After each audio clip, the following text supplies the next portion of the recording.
Here we go again. In the words of the great Elton John, the bitches are back. As the leaves fell off the trees over a long, lonely off-season, two naughty little caterpillars clung onto the branches for dear life. And at the combined age of 79 and a half, Jon Wilkin and Mark Flanagan are still pulling the wool over everybody's eyes, scratching around and stealing a living from the wonderful world of rugby league. Wilkin, now a Canadian citizen, back in the big time to antagonise the very few people in Super League he hasn't already pissed off. And now the burden of the Salford captaincy has been lifted from Mark. He can now, Forrest Gump style, take the shackles off and run free into the 2020 season. Life is and always has been like a box of chocolates. And what a selection box we have for you today. Joining us on our first Out of Your League episode of Series 2, a hazelnut noisette coated in caramel. We have all 6'5" of slamming Sam Burgess. Welcome, sir. 6'5". Yeah, we can measure if you like. 6'5", yeah. Yeah. You want a bit Aussie then? You've already gone Aussie. If you'd like. I didn't. I've been here for 6 or 7 days and I've tried to sound as English as I can. So It's weird, isn't it? I will not accept that. Yeah. What percentage Australian are you now? If you had to quantify it, like, you know, I'm talking being really honest with About yourself, third, because wasn't it? there's a You've done 10 temptation, years. Sam, that you're in England and you'll exaggerate. Well, the that's a great question. I've never really thought about it like that. But then as soon as you said it, I thought about my kids. Yeah.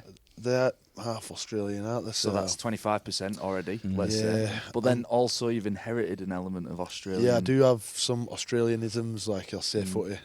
That's Do you know what else you annoying say? when He's a champion bloke. Yeah, Champion. I do say that. Yeah, I do say. There is a couple that I do say, and I do say.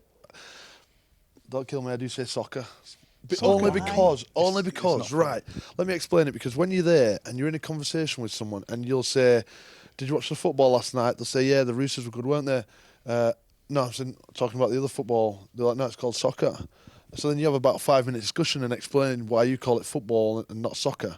And then It takes 5 minutes to explain the difference. Australians, remember you're talking Australians. Fair enough. So think about doing that for 2 years. You just go, stuff it. I don't want to talk to Australians for longer than 2 minutes, so I'll just say soccer, just to fit in.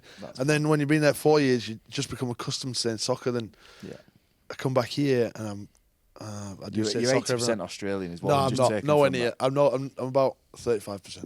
Do you know what?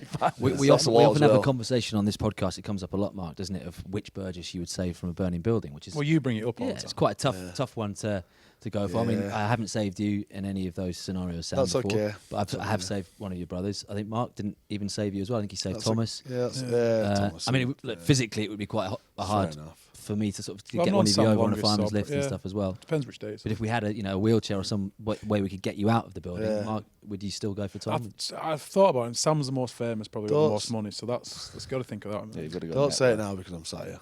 I am exactly what I'm Say doing. what you're really I was Exactly what really I'm doing. realistic. I went net worth. So. Well, oh no, I won't do it. I was going to make a joke, but I won't. It's a bit You too- can do. You can No, say it. no, if you no, want this. It's an open That- forum. Yeah, No, well, discuss- honestly. Net worth's not looking that good at the moment. But it's a bit early for that. So. Is it? It's never too early for that. Yeah, it's a bit early. I mean, Yeah. can we cut that bit out, or is that staying in there? Is that No, staying? nothing gets cut out of this. Okay. Nothing whatsoever. We're gonna go through slightly in a chronological order because there's so much to get through. I want to go right back to you growing up in Dewsbury, which has become, hasn't it, a bit of a hotbed of rugby league stars. Take us back to those early days, young boys when the Twins had just come on the scene. You're in your backyard. I know you had, you didn't want for anything, but pretty humble beginnings. Yeah, well, we had everything we needed as a family of 6. Really, we had a bit of a backyard. We had a football to kick around, and at the end of the street there was a bigger piece of grass that we could go and play on. But we got brought up with a family of love, and people often ask us, "Did you guys fight growing up?" We said we actually never had never fisticuffs in the house or in the backyard. We normally sort it out, and basically we're all scared of the old man as well. We'd get a flogging off him, so we didn't. Who would win in a fight these days out of the Burgess brothers? Your shoulder's no good. So obviously you're me. definitely. Would you honestly? No. I don't know, actually. That's a good question. I think George has got crazy in his eyes. Yeah, he's got Well, a bit of that. George Luke thinks sometimes. he's a professional boxer these Yeah, days, he isn't he? thinks he does. He was awful. He Yeah. was windmill for a Did you minute. watch the fight? It was It was terrible. so bad. It was awful. It was Yeah. awful. I think I sent him something really nice on WhatsApp, but it was awful. Yeah, no, it was awful. Yeah. It's I was there, but it was hard to watch. But no, we played a lot of sport together, and we had a great upbringing. We obviously rugby league man in the household. Dad coached the local. Dad obviously played. Mum played, and Dad coached down Your at. mum played. Yeah, Mum was a great player. Mum was a great player. position was she? She used to play like loose forward. Did she? I did Yeah, not loose know forward. that. Yeah. Ball playing loose. Yeah, ball playing loose. Yeah, She used to can do see it it. Great goal position. kicking, Can see actually. it. You know about that, Wilco? Yeah. A lot of a few in your time. A little bit. Just a little bit. And so it's just part of our DNA, really. Yeah. What were you like in school? Well behaved? I was all right. Academic? It was okay. All right, so me and Luke went to Hetman Dwight Grammar School, but to get in there, you had to pass a test. And notice I said me and Luke because only me and Luke passed the test. Thomas and George didn't pass the test. No, they didn't. Have they make it. passed it at all yet? No, 20 no, years they're on? still trying and they're still failing. And they're 27 now. So, but my mum was a teacher. She was a school teacher at Pudsey Grangefield at the time. Mm-hmm. So she wanted us to go to Hetman Dwight Grammar School. It's a great school in the area. It was free. We didn't have to pay to go there, but it was renowned for getting good grades. So anyway, so we went there and Thomas and George didn't get in. So we were okay at school. And, we were all pretty good. Luke's probably the most academic out of the lot of us. I'm somewhere in the middle. And Thomas and George are down near the ball. So you're second. Yeah, I'm second. Second out of four. I'm second out of four.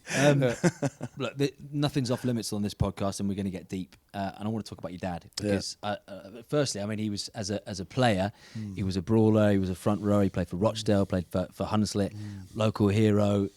Someone obviously you clearly looked up to, and was taken by a horrible, hideous disease, motor neurons, which is obviously what Rob Burrows just been diagnosed with. What are your early memories of him? Was he, well before he was diagnosed, someone that you looked up to and you wanted to be? Yeah, well, I think like most kids, the fathers are often the heroes, and it was no different for us four. He's, he was not only, he's a great man, but on top of that, he's just a great father. He taught us how to love each other, along with our mother.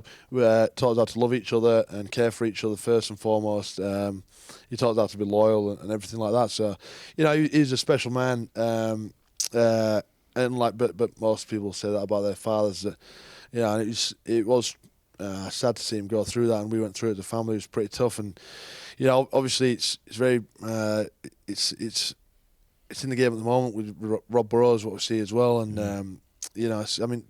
my dad went dad passed 13 years ago now, just under 12 and a half years ago, and it's still popping up, this motor neuron disease. It's still taking lives and taking good men too young. So it's hopefully with Rob and what they're going through now, we're getting that exposure, and hopefully we can find a cure for it, because it truly is a terrible disease. But it was a tough time in life, but also it did shape us in some way as men, and at the time we were boys, but it did help shape us in some aspects of our life. So if you can take something out of it, that'd probably be the only thing. What sort of role did you take, Sam? In that process. So I'm trying to, in a really weird way, put myself in that situation.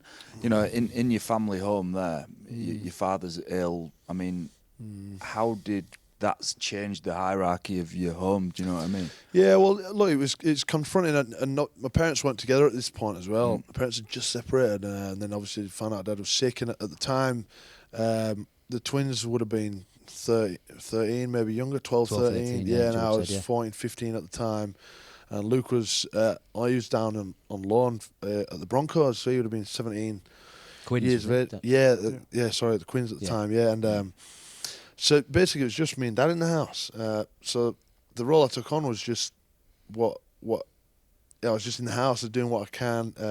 Basically, physically help him around. Yeah, basically, it was the main care. I guess the hardest part was I would say the last 6 to 10 months, where obviously Dad lost basically everything. Really, he couldn't walk, couldn't get upstairs, couldn't do anything, couldn't really. As you can imagine, you're basically carrying a body around. But worse than losing your body is the pride that you lose. Yeah, well, but then. When your head is still there. You're sharp as a tack. But then from a physical aspect, you look at him, and people would come over and see him, and they'd talk to him as if there's something wrong with him mentally, and that was probably the most demoralising thing because and my dad didn't want that. He wanted to be treated as normal as possible. But having said that, some of those days were some of the most enjoyable times we spent together. A lot of his old teammates would come over and they'd sit round and they'd tell stories and have a joke and we'd have a laugh. And we used to find peace in the most simple things in life. He used to say, "Come on, we go down to Morrison." So we'd drive, we'd get him in his wheelchair, we'd get him in the car. It was a process. And we'd go to Morrison's and he refused to let me park in the disabled spot because he refused to think they were disabled, but it was much easier for me to get the wheelchair out of the boot and get him ready. But he tried to make it as hard as possible for me. But we also had fun in our own way. But then we'd get in Morrison's, I'd put him in his wheelchair, we'd go around and you'd clip a trolley onto the front of the wheelchair. That's how you get around. And I'd be off getting something off a shelf and he'd find a way to like wheel himself and like bump into like someone in the wheelchair and he'd play like stupid and it would always be like women and they'd be like, "Oh, I'm really sorry," and my dad's doing like some shit, like playing games and I'm super embarrassed. I'm like 15, 16 years old. And I'm going, "Dad, what are you doing? Like, why did you do that?" And he's like laughing at me, and we just, but I look back on it now, and I used to just laugh. He found humour in that, in those mundane things, and then, just little things we used to eat. My dad built like a conservatory. Yeah, that's what we used to call it. Yeah, like on the back of the house when he used to be a builder, and he on the roof, the like a glass roof, it's like half stone, and when it rained, which is nearly every day here, we'd sit there and we'd just listen to the rain hitting the roof. Soothing, though, isn't it? Yeah, and you got deep in the conservatory, big conversation. Yeah, well, sometimes we'd sit there in silence, right? And when you're like 16, you're like, yeah, like, do you want to talk? But we used to like listening to Norah Jones, put Norah Jones on and sit there. That fantastic. Yeah, great songbird. And we'd sit there for hours, and like he'd fall asleep, but he was happy there. He built that part in the house. And were there days though, Sam, around that time when obviously this is 2 years before he died? I mean, that's what's so horrible about it is he got diagnosed, and 3 years later he died. It was about 18 months. About 18 months, 2 years. It's a bit obviously the memory. Yeah, but were there days where you just? But you were helping him around where you just broke down in tears, not in front of him, where you went up to your room and just thought, "This is too much." Never. I played with Sam at this time actually, and not many people knew what was going on in his home life. And I remember finding out months later what was going on. But you just kind of put on this facade that nothing was affecting you. There was nothing going on in your home life, but obviously quite a horrible situation for a lad of 15, 16 to be in when you're looking after your dad and you're trying to make your way playing professional sport. I think. Like at the time, like nobody really knew what was going on, did they? And you're looking after the twins who were 12, 13. Yeah, well, I mean, the twins were at school and obviously with mum, so I didn't really have that responsibility so much for the twins at that time. But there were some tough days. Don't get me wrong. There were days where I wished it were easier. But there's actually no other option. You've got no way out of that. It's like, what can you do? You can't stop caring for your father, or you just have to turn up and do it. And I didn't want to admit, I'd never really told anyone about it, and because Dad never did. I never saw Dad get upset about things. Only once or twice in the 18-month, 2-year period. So only once or twice where I saw Dad get upset, and so like, well, if he's not upset, why should I be upset about it? You know? And for me, like Mark said, we played together at that time in our lives, and for me, rugby was it was a safe place. I'd go there and I could get completely lost in it.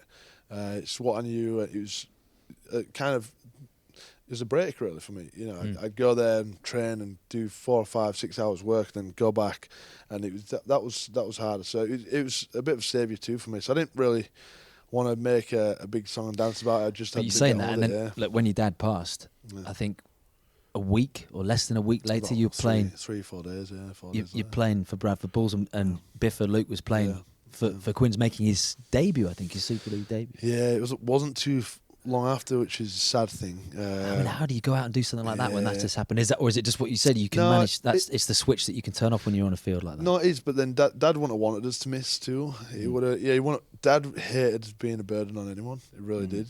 But the fact of motor neuron disease is you need a lot of care, especially in the back end of the disease. But Dad wouldn't have wanted us to miss the games. Luke made his debut. Sadly, I think sadly after Dad had passed. I never saw him get to play in Super League, and obviously the Twins have done so well.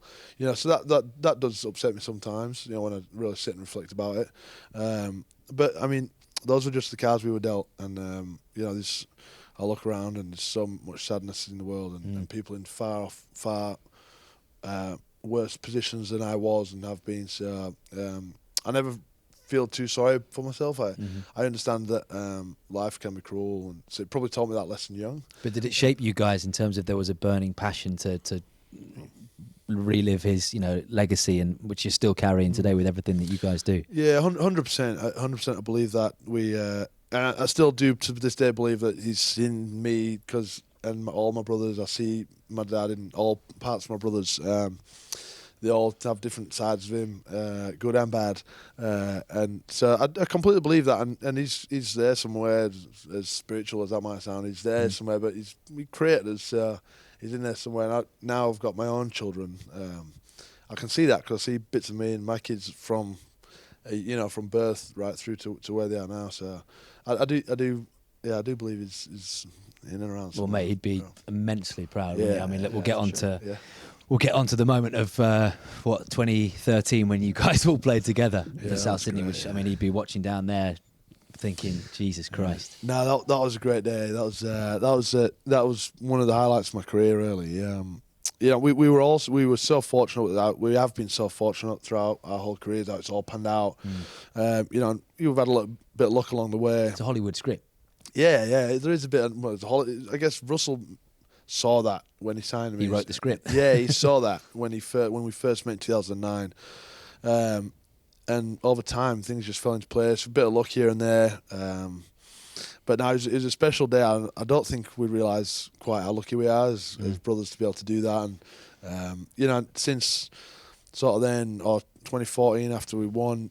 I left. We've never really been all back together really again, and we finally did get back together. And then George has come back to Wigan, so and you can certainly feel it when one of us not in and around each other, and especially now we've all got kids. And how much having guys, your peers essentially around you, your brothers end up being like your teammates, don't they? Or I grew up in a house with my sister who ate sweets and fell down the stairs and farted. Do you know what I'm saying? What I'm trying to understand, Sam, is how competitive, and having that competition of your brothers around you, do you think? It's kind of a leading question. Did that elevate you all to different levels? Do you know what I'm saying? Yeah, I think it really did. And I'll tell you where we got the best benefit out of it is we were in each other's lives 24/7.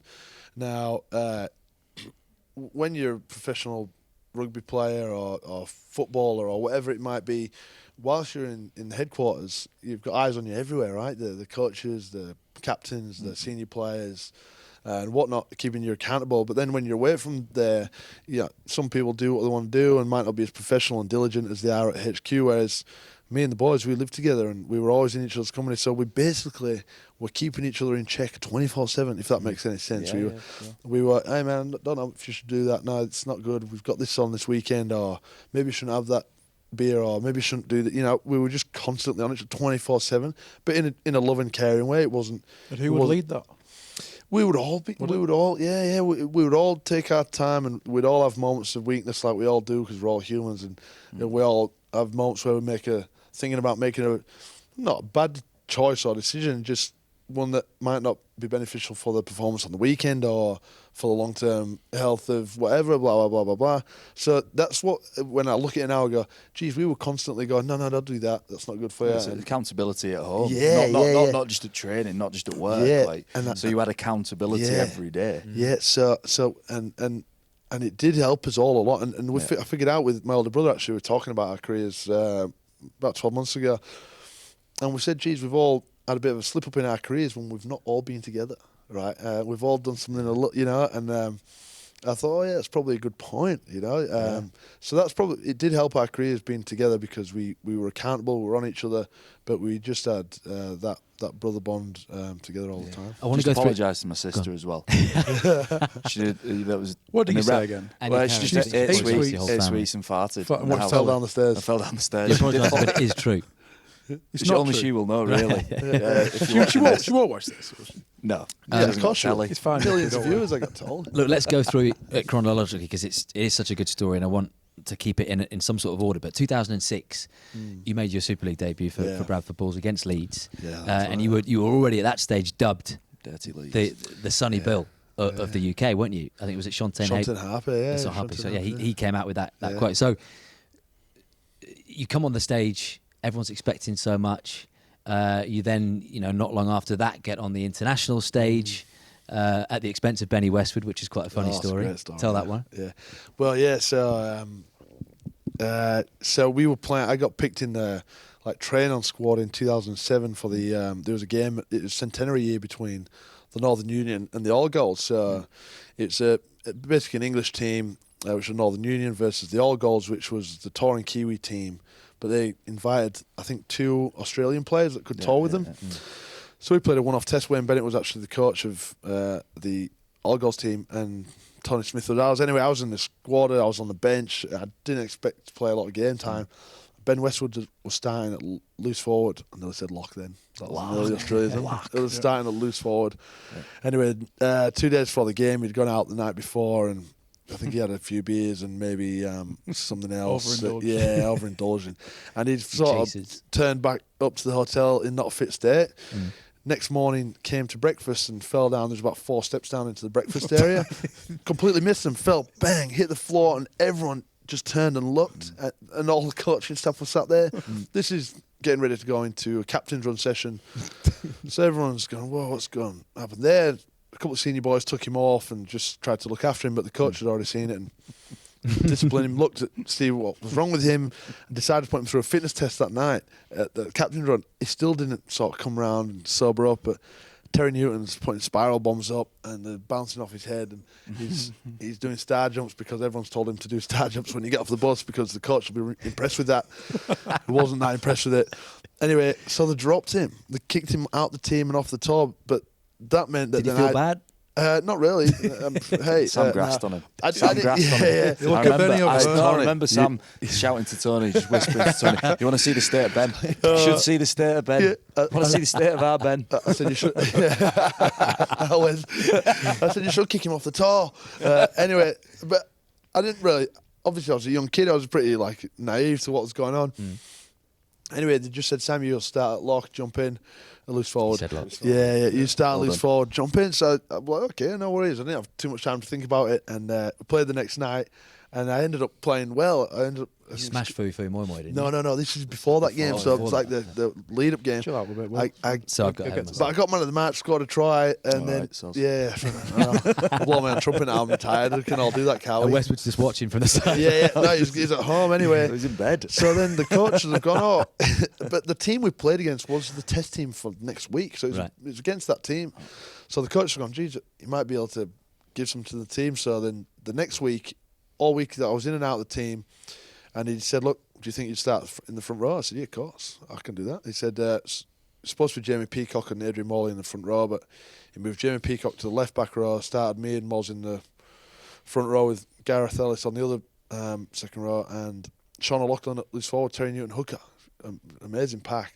And that was the game then that I hit Fui Fui Moi Moi, and which put you on the map, didn't it? I mean, that tackle, and you were 19 years old. Yeah, that went 18, viral, didn't it? 18, this was 18, before the days 18, of social media and even younger. But do you know what I mean? Before the days of Instagram and Twitter, and that tackle was seen around the world. Yeah, It's illegal now. Yeah, it's illegal now. It's sad, isn't it? You get sent off for that. Yeah, I know, it's sad, It's isn't mad, isn't it? Yeah.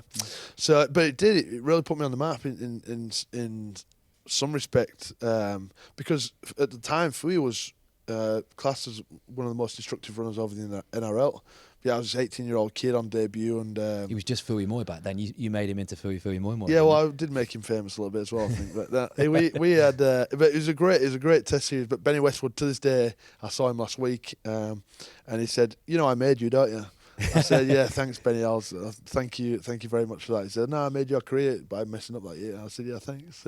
Has he got those balls under control now? Yeah, still bouncing off his head. I still can't catch those balls. But So I thought you were talking about something else, because he has got big balls. big cags. Yeah, Has he? Huge cags. He can fill a pint glass. 2 players I've known who can fill a pint glass with the But tiny cock, massive balls. Oh, No, Jesus. No, it's not bad. It's not bad. Yeah. But it's Great. it's good. It's good pack. Yeah. It's good.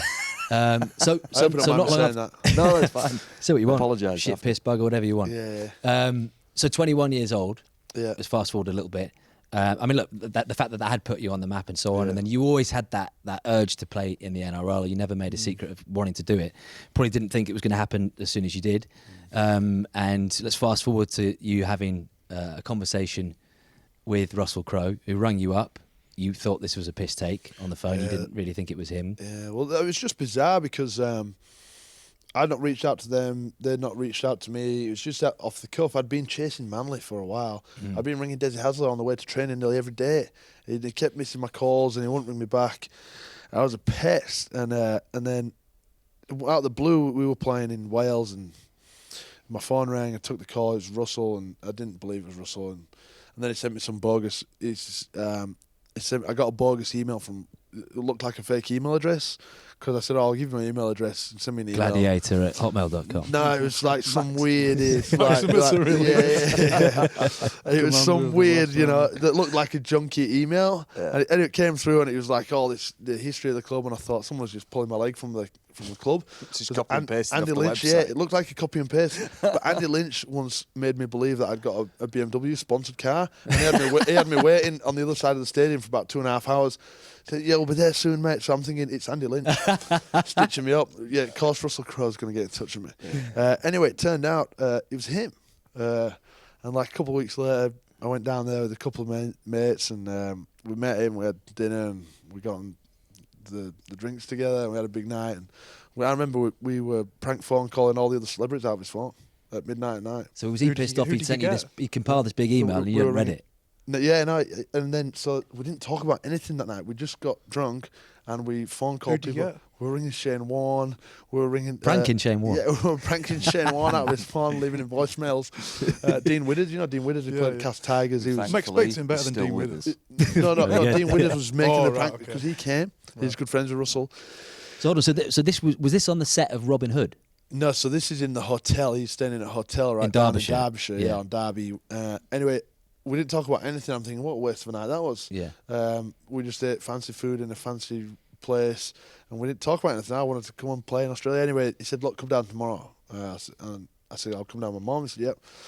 So I went down there, and we sat. This is on the set of Robin Hood, and we sat there for 2 or 3 Like, hours. it's just on the set of Robin Hood. Yeah, it was What? bizarre. This is a young boy from Yeah, it Bradford. was He's suddenly on the bizarre. Hollywood Was he sat movie in set. chainmail with the No. full So this is in right. So we costume. turned up down Little there. John. And you can imagine the security on it, right? Really Scott's down there, Yeah. Russell and all the other actors are on it.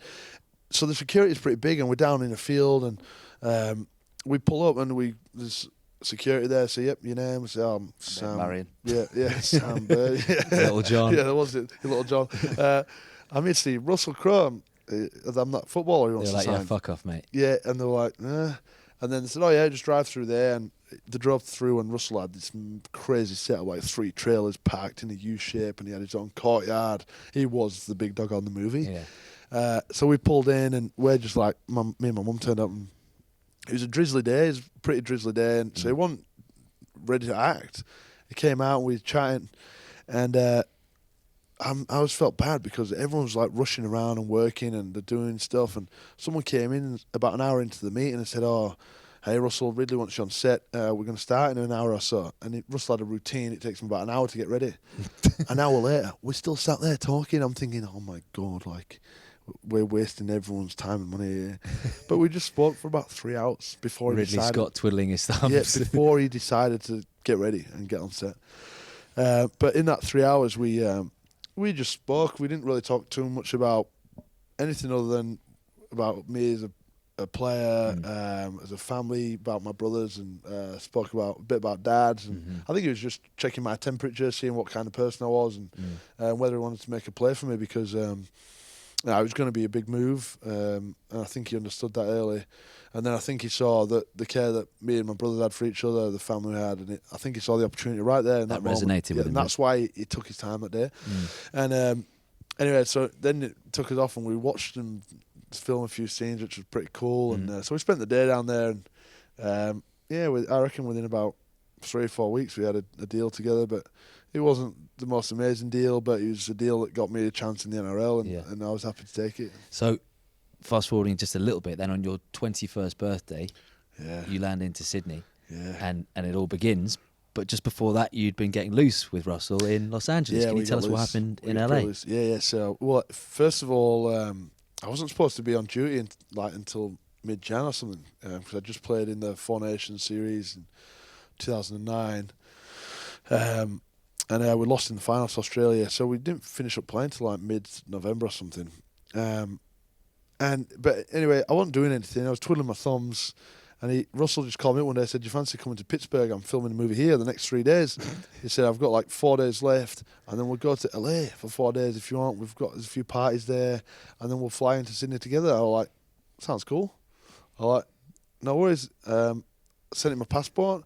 Next day, I had flights booked. I was like, "Cool. All right, this is happening." So then I went to Pittsburgh. I spent 4 days there. What film was that? Big one? Or? The next 3 days, it was called. Okay, Yeah, not it was Ridley pretty- Scott again, thinking, it was fucking hell, this actually- guy's back. It was a pretty good movie. I know, it was Ron Howard. Ron Howard. Oh, wow. Yeah, it was pretty. It was Did a you good keep movie. Ron Howard waiting as well? No. It was business this one because it was the back end of the shoot, Right. and I think he was pretty tired and wanted to get home too. But it was not before 4 days in LA. But we. So that was great. That was a good experience. Does he get loose, Russell? Oh, he has a good time. Yeah. Yeah? Yeah, it was a great time. Describe. His eyes just lit likes up. his tequila. Yeah, he loves tequila. And at the time, he was I've drinking. met He used to him as drink. well, by Yeah, well, yeah. Yeah, He, told us about that. He used to drink a lot of vodka. He was drinking vodka back in those days, and so he just we get pretty loose. Wild. When Wild we, time. but it's always pretty. We lock it down and get in behind closed doors. And Yeah. the best party he ever took me to was in 2012. I'd flown to New York to see him After Vegas. after Vegas. Yeah. We'd been in Vegas together. I'd spent 3 days in Vegas and almost didn't leave Vegas in one piece. But after that, I'd planned to go see Russell, and my mate Chris Feather was his bodyguard at the time, trainer. And he was filming Noah there in New York. And so I went there to hang out for a bit. And unfortunately for the city of New York, the Hurricane Sandy hit. So, but for me, but benefit of me, it meant that I got an extended stay there because I couldn't fly out for like 12 At the days. expense of everyone in New York. Yeah.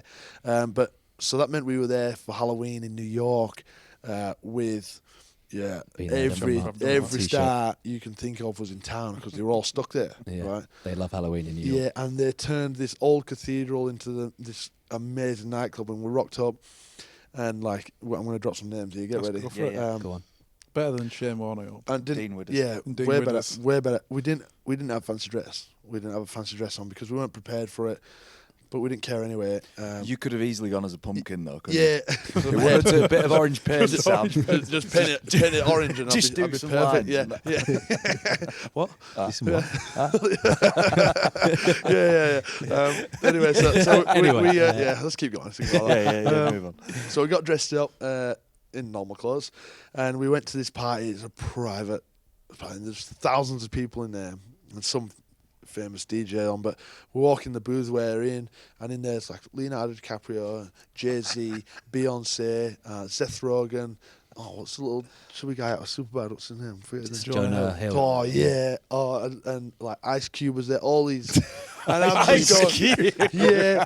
And I'm sitting there Ice going, Cubes. what am I doing in this room? Dewsbury. Yeah, I'm going, what am I doing here? This is mad. I like, look at Beyonce, like she was right there. I could have touched her if I wanted to. And JC and I'm like, and she looked so hot. She was so good. She had like a suit on. You speak to any of them or just fanboy? Yeah. So on this trip, Leonardo DiCaprio, right? Leo. Sorry, yeah, Leo. LDC, we called him. LDC. He was the coolest of the lot, but he's probably the biggest name. And he had his crew with him, 4 or 5 guys, and so they were stuck in town as well. And then we had to move hotels, and ended up being in the same hotel with them. And I ended up hanging out with him and his boys for about a week because Russell was busy filming. And he wanted me on set, but I ended up just palming that off because I was just hanging around with Leo and his mates. And yeah, and I'm just going, what is going on? So that's probably the most insane week of in that.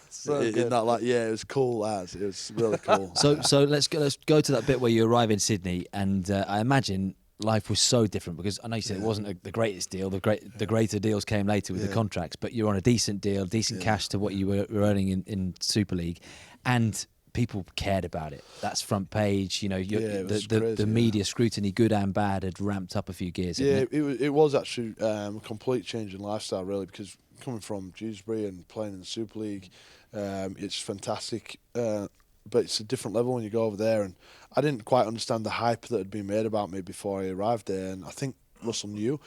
So we landed in together in Sydney, and he went off through the back door. I went through the front door.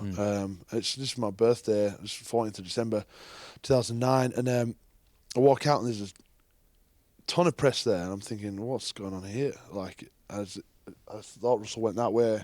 I thought it was for Russell, because everywhere in America there's cameras everywhere all over us. And so I went through, and there's cameras everywhere, and I was still a bit shocked that they were on chasing me. Anyway, so the day went like this. It was about 8 o'clock in the morning. I had a car waiting right up front for me. Like, it was a big Escalade. I'm like, that's a bit over the top. Big Escalade. And I had cameras following me the whole day. It's documented this day. I went back to my apartment in Potts Point. It was a great place. It was a great apartment. I was very lucky with that. They said, I said, listen, the boys are training. So I had a press conference down at Redfern at midday. So they go and so get some food, get some clothes on, and they had some clothes in the apartment for me, like some South gear, and went down to Redfern, went there, and the whole squad was there. They were all training, and it was a frenzy. Like, the cameras everywhere. I'm thinking, this is nuts. I was embarrassed because the cameras I felt like I dragged all this attention onto the team. I didn't want to do that. Then I had a press conference, and they did some corny thing where I had to blow out some candles and cut a birthday cake on my 21st. And then they said, the team are training this afternoon. If you want to watch, I said, want to watch? I'll train. I said, the only thing is I didn't bring any football. I didn't bring any boots with me. So if someone gets me some boots, I'll train. So someone ran off and got us a pair of boots, and I trained with the team that day. It was a full club session though as well. So the under-20s and our second team all trained on like a combined session. I trained that day on my birthday, and we had a week's worth of training before they broke up for Christmas.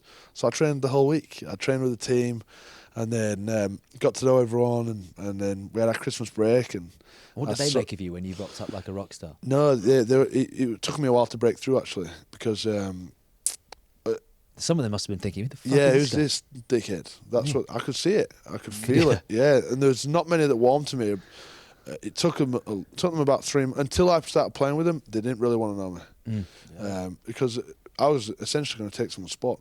Because they're not going to bring me here with all this media hype and blah blah, and not put me in the team. They're thinking you'd have hated you, wouldn't you, if you'd seen that? Oh, not really. I wouldn't have done it. Honestly, I wouldn't have done, because It's good for the team, right? If a good player comes over, I'm happy. I want to play with good players. I want to win. I want to do all that stuff. Change rooms are funny like that, though, aren't they? Because there's a lot of egos involved, and people. For Sam to turn up at training with cameras, you'd be surprised how many people would view that as, well, why are they here for me? Yeah. Do you know what I'm saying? Yeah. And that is an instant impression, whether that it's nothing that you could control. We've all been in changing rooms where that sort of happens. But I'm interested in the profile what you had, right, in Australia. Still got a bit on it. Yeah, well, the profile at that time, and adapting from being in Super League to that profile, and I don't think many people will understand what having your profile means. Do you know what I'm saying? Yeah, well, there's a pressure and a scrutiny that a lot of people would never experience. And how have you dealt with that? And what does it look like? I accepted it quite young. I accepted that was going to be my situation quite young. Because if I didn't do that, it would have eaten me alive. So I had to accept that was my life now, especially. But I couldn't be angry at it because I'd made those decisions. I wanted to play in that league. I wanted to be I wanted to go and test myself at that level. Yeah, I didn't think that like my private life would get scrutinised as much, and the girls that I was hanging out with or whatever it been. I didn't know that. So I made a couple of mistakes along the way, or I wasn't as diligent with a few things.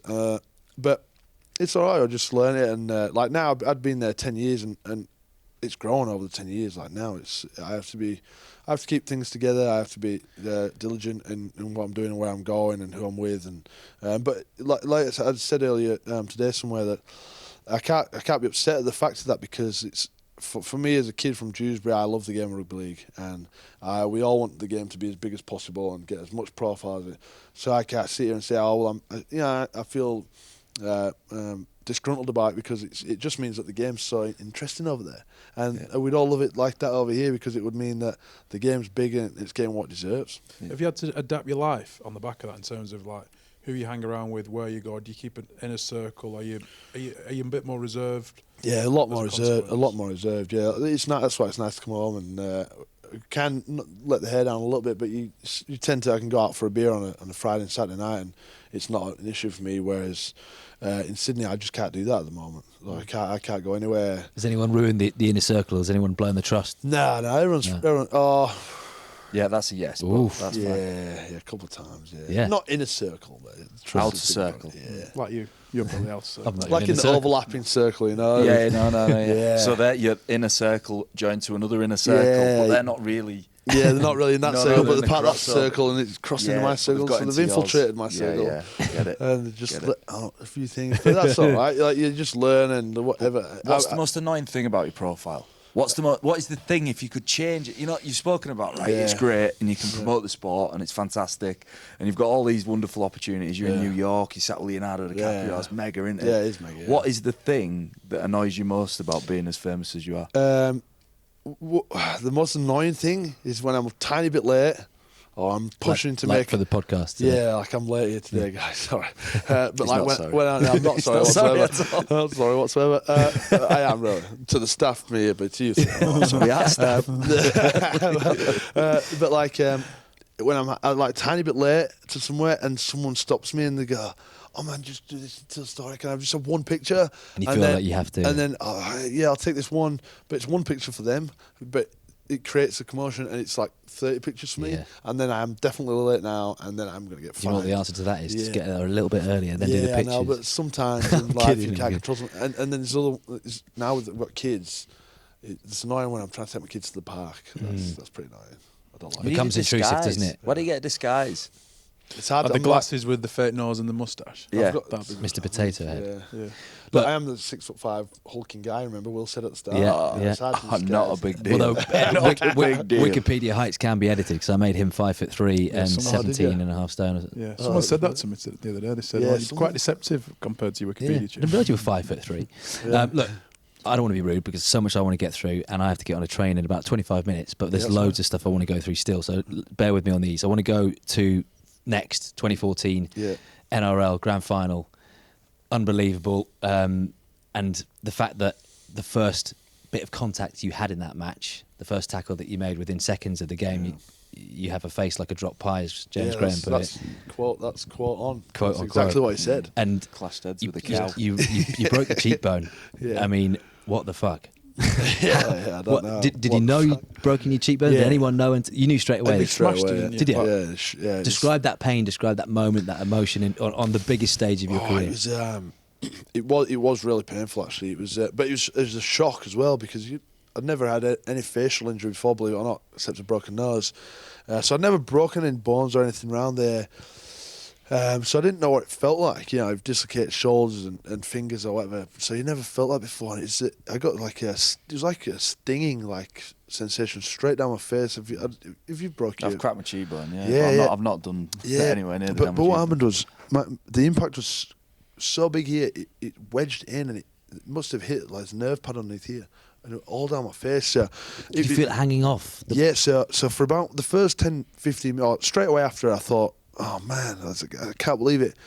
Oh, man, I worked all year to get here, right? Yeah. And this can't be my story. This can't be my finish. And bearing in mind, I'd signed to go to Rugby Union next year. Yeah. So I thought in my head, this is my last game for South Sydney. I'm not playing 10 seconds and coming off, especially in the grand final. So I thought I'll just try and make a couple of tackles, see how we go. Got down the other end, made a couple of tackles, and it was sore. And as I'm running, this was uncomfortable. It was bouncing up and down because I'd cracked it I cracked it in here across the eye socket, and then on the side here, Josh. So there was a piece of whole part of the thing just bouncing up and down. Anyway, we long story short, I made a couple of runs in that first 10, 12 minutes, and it was sore. It was hard. I'm thinking I'm going to struggle. I thought, get me to 20 minutes, I'll be okay. Do you have any other hits on it? Yeah, so we scored a try like on the 15th minute, 15 minutes into the game. It got disallowed. Locked Kiri in the bottom right corner. Adam Reynolds put a kick over. And I was the first one to him to celebrate. And I'm hugging Locked Kiri. and my head's in close, and Greg Inglis came flying over the top, hit the back of my head, which hit Lockie Takiri's head in the exact same spot, and I pulled out of it. If you watch the game back again, you can see it. I pulled out of it. Wincing in the celebration. But it wedged my eye socket in. So after that moment, when I was running, it wasn't doing the bouncing thing anymore. but then also, what happened, it was good. It wedged it even in further. So what happened then is it limited my mouth. So I couldn't open my mouth enough because my jaw would hit where it wedged in. You must have looked like you were having a stroke. Yeah. So you couldn't speak? I could speak, but I couldn't open my top half of my jaw. So you'll see when I'm celebrating at the end of the game, I'm like that because I physically can't open my mouth. Anyway, before I know it, I planned to get to half time. That was my goal. Got there and unscathed. Really, I mean, obviously it was the pain. The pain was there, but there was so much going on as well. Like I had enough to distract me, and throughout that year, I'd played with quite a lot of bumps and bruises and. Leading into the finals, round 26, I was playing with about 4 needles in 4 different spots, and I didn't want to play it. I didn't want to play round 26 because the result had no bearing on where we finished. I didn't want to play. I told Michael Maguire that on captain's run, I half strained my hip in captain's run. I said, I'm not playing. No, I'm getting ready for the finals. I'll fly home. He said, no, mate, you just bring your boots tomorrow. I said, I'm not playing, mate. He said, just ring me in the morning, see how you feel. Phone him in the morning. I said, look, Madge, I'm not playing my mind. I'm not changing my mind. He said, look, Sam, just bring your boots to the game. See how you feel, right, when you get to the stadium. He knew me. I got to the stadium. I saw Jared Warry-Hargraves. I saw Sonny Bill Williams. I'm playing. There's no way I'm not playing. I get there and I see them. I feel the atmosphere. It's round 26, Roosters v Rabbitohs. And he knew you would do that if you brought your boots. Yeah, so I brought my boots. I played. And he said, I'll just play 20 minutes. But it ended up being, they got out in front and the game got tight. I ended up playing like 65 minutes. We got beat, right? We were missing Isaac Luke too. We had 3 or 4 inches of guys out.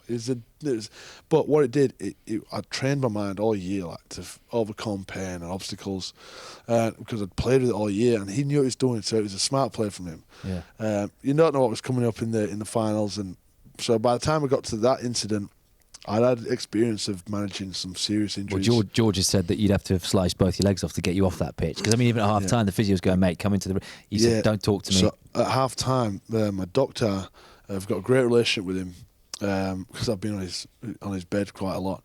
That's a whole other show. Yeah. It's after 9 o'clock show.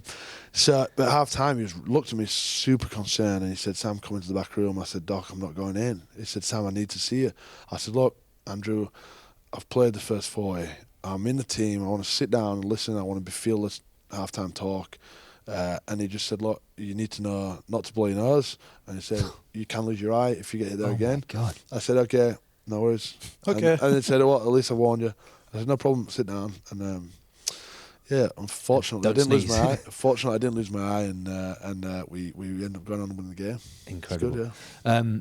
Okay, we're going on to then from that point where, like you said, you'd already agreed to switch codes before that, which was a strange season for you because I know that when you signed that contract and agreed the deal to Bath, with obviously England in mind in the future, you'd said to your teammates, I don't want to talk about it, the deal's done, let's just play for the rest of the season.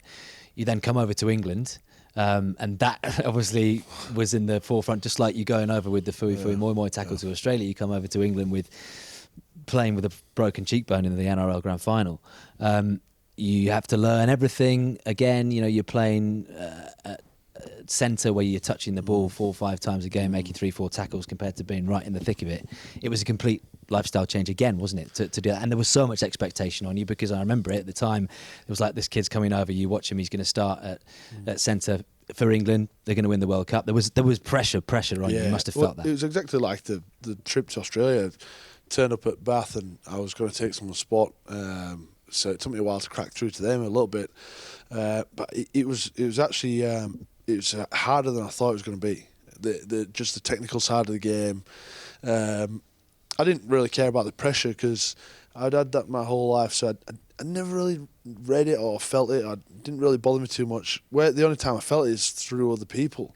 I could see they're feeling the pressure of they were talking about stuff, and it didn't really bother me too much.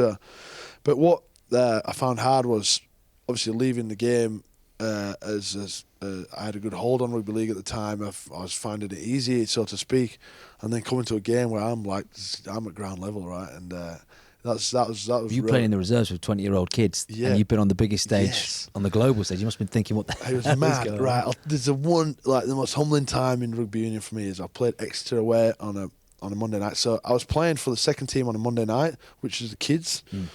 So I shouldn't say kids, but the younger players, 19, 20, 21-year-old on a Monday night. And then I would back up and play for the first team off the bench on a Saturday. So I was playing 2 games a week, so I was maximising my learning potential. And then I'm training all week.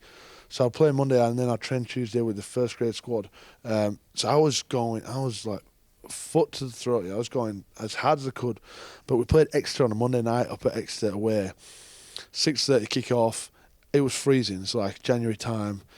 There would have been 10 people in the crowd, but there was one of those 10 people had his dog with him as well.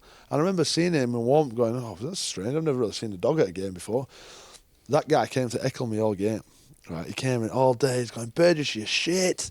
You don't know what you're doing, Burgess. I didn't. It was right. I was playing as a flanker. Right. They were playing me at flanker in the second team because you could make mistakes there. And I was doing line-outs. And, I mean, it looked kind of stupid sometimes. But all night, I've got to give it to this guy. He was relentless. He didn't stop on, you shit, Burgess. You don't know what you're doing. Anyway, the Exeter team was a good team. And we ended up beating them on the bell. And this guy, like, I wanted to play well to piss this guy off in the crowd. Yeah, and I ended up having one of the better games I'd played for in a bastard, albeit the second team. But I went to him after the game and I said, mate, I'm playing on Saturday down at the Wrecking Bath. Would you mind turning up there? Because you helped me tonight, mate. You helped me get through tonight. Because I remember looking around going, what am I doing? Yeah. This is nuts. Like 20 people. But it was also then, I enjoyed playing with the younger players and the younger kids, and I could see it's funny being in the changing rooms and they're all nervous to talk to me, like all these young kids. They're looking at me. I was this guy that come over and played in that suit. But I didn't see myself like that. So they were looking at me. No one had talked to me. I was like, hey, man, what's up? Come on, just talk to me. It's all right. Like, what play we're running? What do you want to do?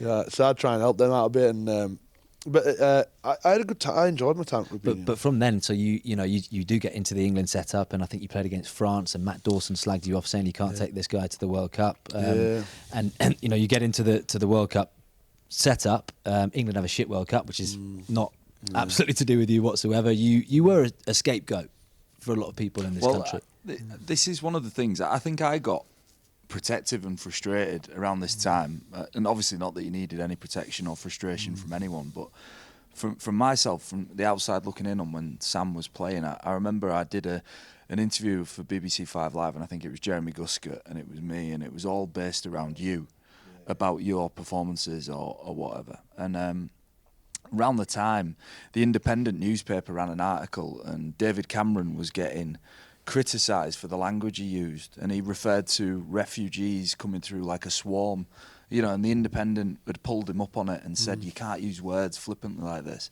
The same newspaper that week described Sam as a refugee, a rugby league refugee, and you know what I realised then is there's a really subtle bias that you could never overcome in terms of how you would be reported.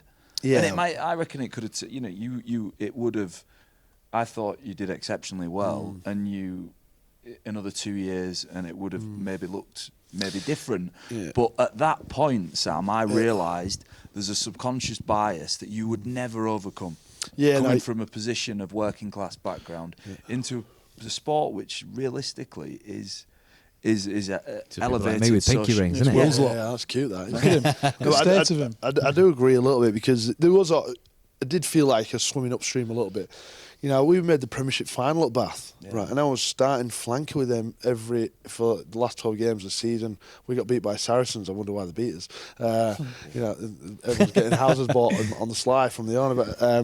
But so it wasn't a failure. And then, to get in that squad, we had a 50-man squad picked that was then going to be whittled down to 33 or 32. And there was 8 centres picked, and picked me as a centre. Now, there's no way in the world I was not getting picked. There's no way they were going to outwork me, those other 8 guys, 7 guys. I was always going to get in there, because I know my mentality. I would not lose. I wouldn't have lost that. When they made it, we're picking 4 out of 8. I'll be in the 4. I guarantee that. So I made, so didn't get in there just by anything. I worked so hard, and then there is a stat. Whilst I was playing for England, we never lost. We were never behind. And the most controversial game we played against Wales, we were up by 10 points, and then they brought me off. Put George Ford on. Brad Barrett missed a tackle. Yeah. And I remember watching the coverage, and Brad Barrett missed a tackle, and I think they kind of insinuated it was your fault, and I'm like screaming at the telly. I was on the bench. Yeah. I was no. So we were winning by 10 points, 15 minutes to go. Yeah. I came off. We lost by 3, but yet then I got blamed for loss. So how's that work? I had no influence on that end bit of the game. We were winning by 10 when I went off. Yeah. But that's just that you were up against. So you can never reason with it. So but you enjoyed it. I enjoyed it. Yeah, I really did. What was your relationship with Stuart Lancaster and Rob Andrew? Because I know you've had stuff to say about Rob Andrew afterwards, but I mean, do you feel that, go back to that scapegoat thing, Rob has had some strong things to say about you as well, hasn't he? Yeah, I can't remember exactly what. He was director of the RFU at the time. Rob was trying to sell a book. Long story short, he was trying to sell a book. He mentioned my name, he gets a headline. Right. That's how it works. So Rob selfishly was trying to promote a book through using my name. But he was on board with you at the time. I'd never met him really. Not spent a lot of time with him. Really? With Stu, good relationship with Stu. Yeah. Didn't get on with Mike Ford. He was playing the game in the background. He was a bit of a, he was always pulling strings. He had his own agenda, and I don't like that. I like straight up, upfront conversation. And Lancaster was straight up with you. Yeah, Lancaster was straight up with me. He was direct. All the coaching staff of the England set were great. It was the politics that I struggled to manage. But at the end of the day, there was a decision I had to make, and the decision was, my initial thought after the World Cup was, I'm going to prove this whole country wrong. I'm going to captain this country in the next World Cup. That's exactly what I thought. And then I stewed on it for a couple of days, and I went back to Bath, and I didn't really. I'd lost a bit of respect for Mike Ford and the way he handled himself through some things, and he was playing on my name a bit as well. And then I thought, why am I doing it? For who? Am I doing it to prove people wrong? Or am I doing it for me? And the overriding factor was I wasn't doing it for me. I was doing it. You said, just to set that imagery a bit more, you sat in Twickenham, 85,000 people, and you didn't hurt enough to think, I want to prove people wrong. It didn't hit me like rugby league hit me in the heart. And it didn't suit your game. When I used to watch you play in the league, you'd do 40 tackles, 20 carries, and then in Union, it didn't seem like you enjoyed it or it suited what you were all about. Well, and that was the overriding reason for my decision to say, well, look, I don't enjoy it enough, or I don't love it as much. It doesn't suit me as much as league. So why? And we have such a short career, as we've just found out, that why would I spend another 3-4 years here in something that I don't quite love as much, just to prove a bunch of people that I can do it to their standard? So I just made the call. I want to go back to Australia and play in what time I'd left in my career in a sport that I think suited me a bit better. And Russell was good, wasn't he, at this time? I know you had a difficult conversation about switching initially, but obviously took you back with open arms. But we handled that really well on that side of things, in terms of it was all up front. We sat in front of each other as men and we had a conversation. Whereas when I did it on the other side with Mike Ford, and he was sneaky, he's trying to be a bit snaky about things, and so it did get a bit mixed. Do you regret it? And if I was to give you that scenario now and say, look, you could have just forgotten all that, stayed at South Sydney, do you? No, I don't have any regrets, because then I wouldn't have been able to say, I played for England in both codes. So I don't live with too many regrets in my career. But there must be a frustration, because the Sam Burgess that we all know should have been a fucking epic centre at Union as well for England. Yeah, had a long career and captain this country. You could say that, but then I would have been doing it for the wrong reasons, and I've never done things for the wrong. I've just always done them for what I believe in and what I think's right. And I still to this day think every decision I've made is at that time was the right decision, but then might not be the right decision. Well, for hindsight is a wonderful thing in life, and all you've got is information at any one time in your life, and you put it all together and you make a decision. Yeah, and there's only time will tell whether it's right or wrong. Yeah, but it's just a decision, isn't it? And that's it. That's at the end of this. So I don't hang on to those things. I just you got to move on in things in life. You got to accept things, just move on, and then make the best out of what you got. I'm going to make a really weird interjection now, which doesn't normally happen in podcasts when someone just leaves the podcast and gets on a train. But this was because you were late. Yeah. I don't want to finish it, so you guys are going to carry on for 10. Don't let Mark speak too much. John, you're in charge. just nod and I'll Because say something. there's still more to go, and it would be crazy to finish it there. And I want to hear about the retirement, everything you've gone through, obviously what you're going through with your wife, and all sorts of things as well. But I love you, Sam. Thank you so much for your time. I'm going to sneak off here. John, you're in charge. I must just say before you go, that opening paragraph. You like it? Did you write that? Yeah, I'm a wordsmith. No, he's not. Wow. He's not a wordsmith. He does a lot of 2-hour trains from London, and he Googles Oscar Wilde, and he's copy and pasting a lot, much like Russell's email to you. That's been compiled through. That was it was wonderful. I mean, George is actually ringing me. That's why I know I've got to go, because he's giving me a lift to the station, which is very weird for people watching. But I do have to go to London. I've got to work at 6 o'clock in the morning. Oh, don't let me ruin the rest of the podcast, John. Let's have a kiss. See you later. That's cute. Mark, thank you very much. I've got makeup on my face now.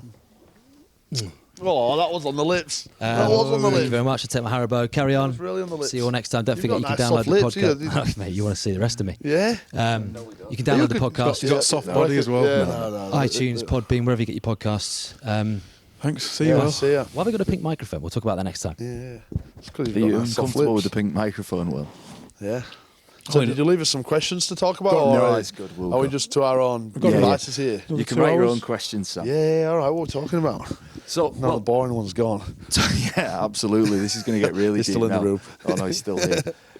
So the injury, retirement, obviously, like you said, you've had like a whirlwind 6 months, and it's been big for lots of reasons. But the biggest piece of news for rugby fans around the world was the suddenness of your retirement. Talk us through that process. Yeah, it was pretty sudden, Wilco. I didn't really think I just signed a new deal not so long ago, 18 months ago, 2 years ago, and leading into this year, I'd had the best pre-season I'd had for a while, because in the off season of 18, I decided to have a clean up in my right shoulder and right wrist, which I've been struggling for. Get my water bottle, sorry. Yeah, Bye. he's still here. See You can't stop listening to us talk now. No. See, this is He's like a all the viewers. He's a narcissist. Yeah, He couldn't just leave. He had to come back. He wants the last word, but we're going to get it tonight. So it was, leading into this season, or 2019 season, that I'd probably had the best pre-season I'd had for a number of years, and I was fit. I was determined. We lost to the Roosters in the prelim the year before. And I was so determined. I was hell bent on I am getting to the grand final 2019, and I genuinely believed it. So I was on a mission in pre-season. I'd had a few things happen in my private life too that kind of drove me to train hard, and I was focused. And I had the group. I had the group going pretty well too. We were all on this path, and then Wayne came in, which was great for the team. He's just exactly what I needed around me too, a good bit of guidance. And we started the season off fantastically well. We were out with the first, 12 rounds. We won 11 and lost 1. But I did pick up this niggle in my left shoulder about round 6 or 7. And it progressively got worse and worse. And I'm complaining. I didn't normally complain too much about things unless I knew there was an issue. So I'd said to the physio, I said, look, I think I've got a problem with my left shoulder. Can we just check it out? We'd check it out. No real relief from it, and he didn't want to jab the shoulder to play with because it was in the joint. Anyway, it just got to a point where my quality of life was terrible. I couldn't move my arm. What does that look like though? I mean, well, it got to a point where the furthest movement I had in my left shoulder was there, and I was playing on that. So I played about another 4 or 5 games on it. What was the actual issue? Was it something? Yeah, so we'd scanned it at this point. We'd scanned it by now, and it didn't want to show a huge amount of issue really, other than I obviously had a bit of wear and tear in there. But there was just a bit of floating cartilage in there. But I had that in my right shoulder in the previous year, but I'd managed to play right through to the end of the season, and then we cleaned it out. So I'm just thinking maybe that, but it's just in a bad spot. It just caused me a lot of pain. It's sat against something or whatever. Anyway, we got to a stage in the season, it's round 13 maybe, and at that point we had, over the next 5 weeks, we only had 2 games. We had like a bye into game to bye. So I could get away with, if I had a clean out and it took me 5 weeks to get back on. I'd only missed 2 games, so that was the most efficient way to do it. So we went in for surgery, and we cleaned it up, and it didn't really feel too much better, and it wasn't improving at all. 3 weeks after surgery, I went to go and see the surgeon after, and I said, "Oh, I'm playing next week." He said, "No, you're not. You can't play." I said, "What do you mean?" He said, "Well, you've got an infection in there." And I'm thinking, well, why is this only coming to me now? And then we had a pretty direct conversation with each other about... And did he know previously that you had this infection? No, he didn't know anything. But he'd only seen it when he went into my shoulder.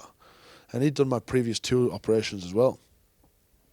So anyway, I said, he told me that I couldn't play on it. I should think about retiring. My shoulders, he said, the damage in there is like, I've never seen a shoulder as bad. Those were his exact words. And I'm thinking, oh my God, I can't retire now. I'm not ready yet. I'm not ready at all. Plus, midway through campaign, we've going so well. So the next thing on the list was to get rid of the infection, right? So I had what's called a PICC line inserted into. It went under my right arm here. Yeah. I put like 50 centimeters of tubing through my thing, and it sat just above my heart. And I had a drip on me 24/7. I had to go to the hospital every single day, and I get a new drip put on. How long was this? For about 4.5 weeks, I had to do it. But in this point, I was trying to keep my fitness up. So bearing in mind, I'd already been out 3, and I had this in for 4.5 weeks. So I'm out 7.5 weeks. But this also makes you tired too, because it's gone directly into your heart. But I would used to strap it to my body. I'd go training and I'd strap it to my body and just run, because that's all I could do. I could do running light weights. My shoulder was so bad. So I went backwards. I know that, because I couldn't run as aggressively as I was running because I was so fatigued. By the time I took it out and got back, we'd lost a few games. I had players in Origin. We had a few bumps and bruises, and I could feel we weren't as dominant as we were in the first half of the season. Anyway, I came back. We probably had 6-7 games left, and I started playing, and I was just so far off the pace in terms of physically, fitness. My shoulder just wasn't what it used to be. I couldn't move it. It's slow, and I kept missing plays that I would normally make. And only I would notice that, but then the pain was just still through the roof, and it got to a point where I knew I'm done. Even with games to go, but I was the captain of the team. Like, I couldn't show anyone that I knew that, so I was hiding the secret for a while, whilst trying to convince the team that we can win the competition. What did that do to your mentality? Obviously, because you've been a leader and you speak a lot about your vision. You've got a vision or a goal that you see yourself on a journey, don't you? Is it hard to be sort of deceitful to your teammates in that situation? I didn't feel deceitful, because I believe we could still do it. Yeah. But it's a funny thing to wrestle with when your mind's still as strong and moving as quick as everything else, but my body's just let me down. And so that was hard to manage. It really was, mentally, because then I had to still be this guy at training. I was the leader of the team. I was the physical presence. But then I also figured out ways how to use other people around me quite efficiently. In the last 6 weeks, I had a couple of good players that I would prod and poke, and I knew how to push the buttons, and they'd do a lot of stuff that I would used to do. So I managed to find a way around it. But when the push came to shove in the prelim down in Canberra, we should have won that game. We didn't find a way to win it, and I was a bit disappointed, because I knew that was going to be my last game. So that was hard, but it is what it is. Like, how is it now? No, it's not great now. It's not great. I go and do a tiny bit of running, or I tried to play golf the other day, and I'm sore as hell for a week. There's just no way. There's no way I can keep on playing, especially at top level. And can it improve? Can you do anything for it? Or? Yeah, not really. It's not looking so fantastic. So what I had is septic arthritis in there, but because I played on it for 6 or 7 games, I just caused so much damage in my shoulder. This was after the infection? Yeah. So the infection, it's still a bit of a mystery, right? So they don't know where it came from, how it's caused. Medical negligence, Sam. Either you say it or I will. It's from one of the previous surgeries. He did the operation with dirty hands. We can't really say that. No, we can't. No, I can. You can. So it's just what it is. Anyway, But I just had to come to terms with it. I mean, I felt guilty turning up to train every day knowing that I can't be that player anymore, and I was getting paid a fair salary, and I felt bad and doing that. But then also, I realised that that's the end of my career. But it happened quick, and then obviously there's media speculation, and things are moving quick, and things get out so quick. You wouldn't believe. And I'm going, so that just puts more pressure on things. So we had to come up with a plan and a strategy, and my private life had things going on there as well. So there was a lot going on. Yeah, I had cameras following me 24/7. So I decided to get out of the country and announce it there because I wanted to get out as quietly as possible. I didn't want the drama. I didn't need any more attention in my life. Well, that didn't work too well either. But then we released it, and it's done. Decision's done. And how much do you think your playing style, like when I've played it with you and watched you play your full career, I'd say percentage difference from how you played as a young man to how you played as an older athlete. I'd say there's not a lot of difference in the veracity of your game. Looking back, would you change anything about that? No, I wouldn't, because I've rightly or wrongly, I've always done it my way, good and bad, and it's probably made me who I am and given me the opportunity in my career to go places and do what I've done. So no, I don't think I would. I could have done things a little bit better here and there, but like we say about hindsight, it's a wonderful thing, but that's why it is hindsight. So I don't regret a thing. I love the way I played. I love what I've given to the game. I love what the game's given to me. I was in Hull over the weekend, and you survived. Yeah, I made it out alive. Well done. But no, it was actually a really humbling feeling because there's maybe 350, 400 people in the room, and there's some kids in there that were 10, 11 years old, and they'd followed my whole career. And I've only been there for 10 years. I've been there 10 years, so they've been following me for the last 5, 6 years. And, they were just the self-prepared questions to ask me about, my career and stuff. And, you sometimes don't think about the impact you're having on all the other young kids that are watching in the game. And we would have all touched players along the way. But it was just really nice that I was that kid like we all were 20, 25 years ago and 30 years ago. So that's it. I felt a bit of justification after, so I didn't feel too upset about my retirement because I can feel I've touched some people along the way, and I'm more happy about that than any other achievement. Is that I've inspired and can hope to inspire some of the next generation of players, and hopefully we can see some other fantastic players come out of the north of England. For sure, yeah. And like I've had a few beers with you on Friday, and we discussed your next chapter. How do you see the next phase in your life in terms of rugby, your personal life, and all the rest of it? Yeah, well, I mean, I don't know. I'm just going to take it a step at a time. Really, I've got a role at South with, obviously got a great relationship with Wayne there and Russell and everyone. So. I've got a role there. It's a bit of a hybrid, really. Like it's not set in stone. Sounds good. Yeah, it's great. I mean, I'm back in England here. They give me some time off to come back and do some things over here. Spend a bit of time around a few Super League clubs and see how they work and manage things. And I've been looking at the RFL and seeing what everyone's doing. And it's just been great to be back here. And I'll get to George's first game next week. But I guess the crux of it is I'll be around the team, kind of in the coaching staff, but not really with that pressure, but Wayne wants me around the team as much as possible, and I'll travel with all the guys on game day, and then in the afternoons I'm in with the commercial side of things and looking at recruitment, retention, and just working closely with the CEO and seeing how they do the business with. And I've taken a course this year in sort of managing a football managing role and aspiring CEOs of the game. So that'll be good. Doing a bit of study and going back that way. So I'm just going to take it slow and just enjoy what I'm doing. I mean, obviously I'm going to stay in the game. I'm so passionate about it, and I think I can still add something in some way. I think that's an understatement, isn't it? Yeah. And I can't imagine he's going to be short of offers. No. So Sam Burgess' email account is Yeah. he's getting peppered at the minute. We'll just put a little link on the bottom. Well, no, we can do, yeah. yeah. Just if you want to hire Sam, With my bogus please in that. get in touch. Yeah. But no, it's I'm actually like, a lot of people say, "Oh man, how do you feel about the retirement?" No, I actually feel all right about it now because I felt a tiny bit of relief when I made the call and moved on, because I know the pain that my shoulder's causing me, and I know that the kind of lie that I was living in the change room every day and trying to convince myself and my teammates that I could do a job, and because on the inside I knew, and so I have a little bit of relief. Like I say, it's a little bit of challenge along the way, but it's never smooth and easy.